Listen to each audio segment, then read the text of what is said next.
The chair of the 7-member tribunal, former Chief Justice of Tanzania, Agustino Ramadhani, had in his hand the fate of Deputy Chief Justice Nancy Barazas, summarized in this report that he handed to the president. A recommendation that she be removed from office for what it found was a gross misconduct on her part, unbefitting her office.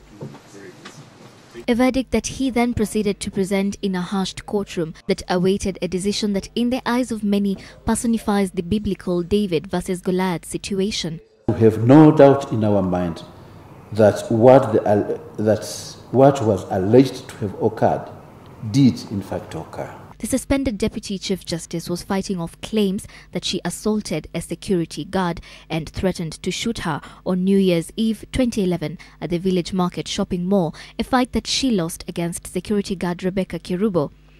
We have seen both witnesses, Kerubo and the DCJ, giving their evidence.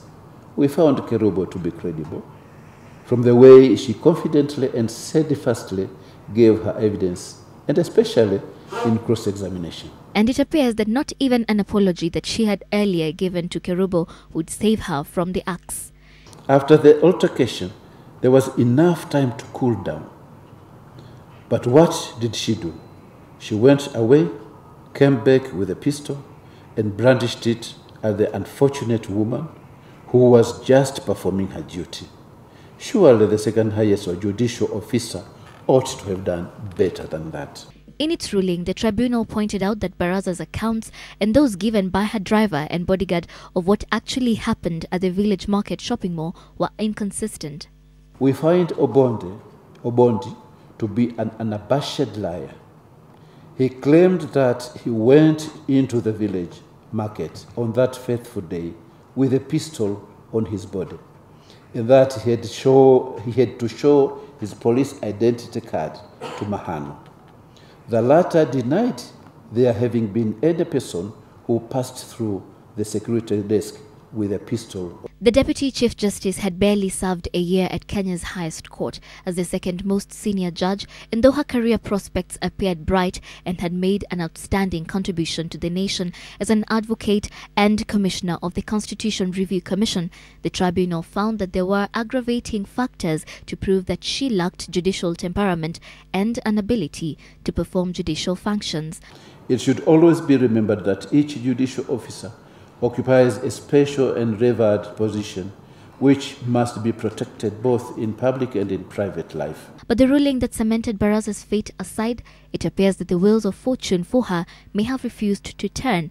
While the ruling was received with glee by Rebecca Kerubo and her defense team, it appears that she is not finished with Barazas just yet. Kerubo has urged the Director of Public Prosecutions to open criminal proceedings against Barazas for physical assault and threatening her. It should be noted that our client was not on a revenge mission. Noted, indeed, on diverse dates, she had offered to forgive Nancy without any conditions or any intention of asking any favor, but the offer was not taken up. The lesson to those in public offices and also in our private capacities is that we should conduct our affairs with the humility. After more than 30 days of sittings, the verdict is finally out. Suspended Deputy Chief Justice Nancy Barazas will be the latest to be forced out of the judiciary. This now means that it's down to 5 out of 7 judges in Kenya's most senior court, as 2 of them have already failed the ultimate integrity test. Sheila Sendeo, NTV, Nairobi.